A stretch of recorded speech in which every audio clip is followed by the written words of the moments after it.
Mortgage interest rates were on the rise for the first time this year. How did that affect Portland's real estate rally? We'll get into that in just a second. I'm Ron Milligan with RE/MAX Select here in Portland's Pearl District, and as usual, I have the weekly real estate statistics for the full Portland metro area. That includes Southwest Washington, Portland proper, and all of the bedroom communities.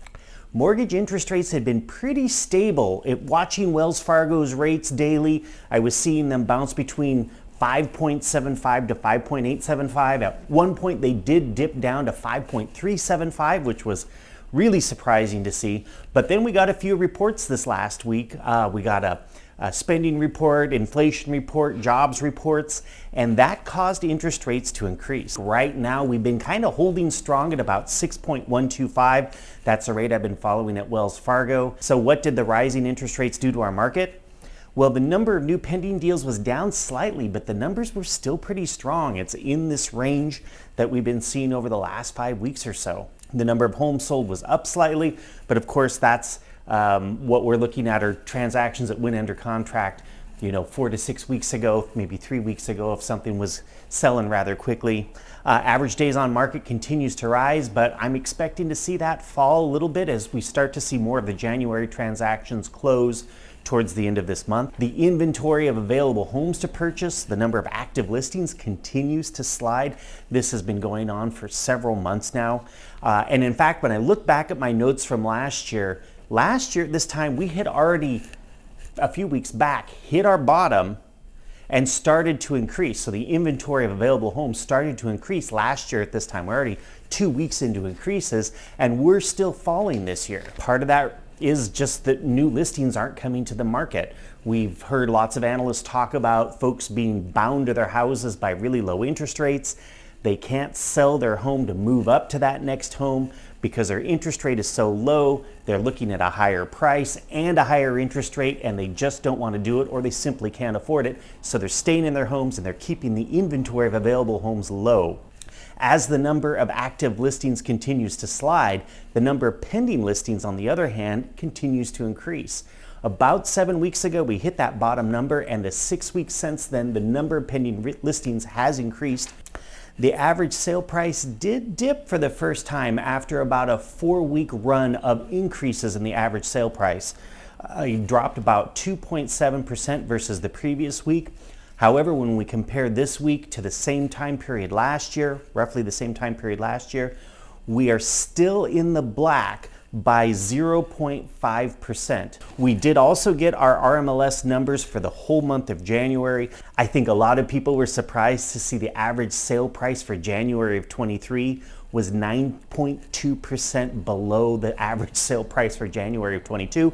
We shouldn't have been surprised because we were seeing numbers worse than that as we went through January.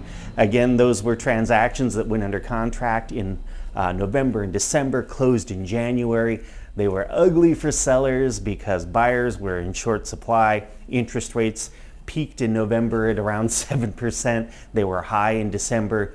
There weren't a lot of showings, and buyers really negotiated hard and got good deals, and we saw the results of that in the January numbers. What we do know is the last couple of weeks we are in the black, but slightly above where we were last time at this year. So prices did rally with the lower interest rates. What's going to happen going forward though, now that we have interest rates at least this week above 6%, slightly above 6%, is that going to squash that buyer demand and maybe push prices down a little bit? Well, we'll find out. Keep an eye on that, and I'll let you know next week or the week after.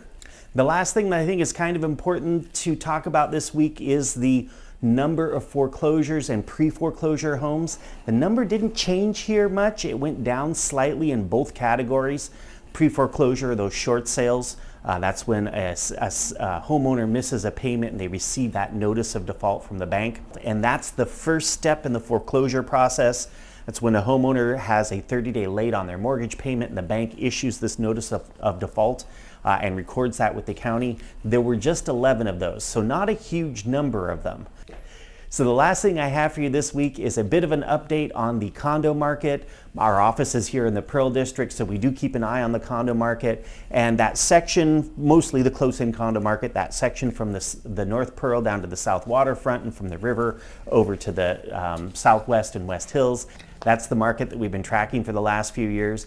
And what we've noticed is up until January, the condo market was really dragging.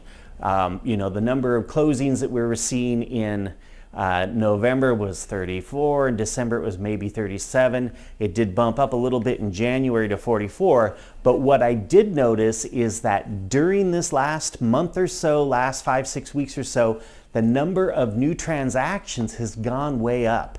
To the point where I checked the other day and the number of pending condo transactions in that area was clocking in at over 100. It was 101 deals under contract. That's a big difference from those really low numbers that we've been seeing at the end of 2022. So we'll keep an eye on it and see if these higher interest rates might have a dampening effect on that market activity, and let you know what we see next week.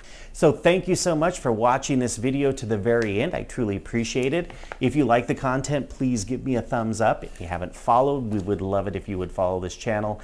And if you know of someone who might find this information helpful or interesting, please share the video with them. As always, all real estate is local. We have markets inside markets inside markets. If you're curious about what's going on in your specific area, please reach out to us and we will be happy to share what we know, what we see coming down the line, and do a bit of research for you. And we'll see you next week.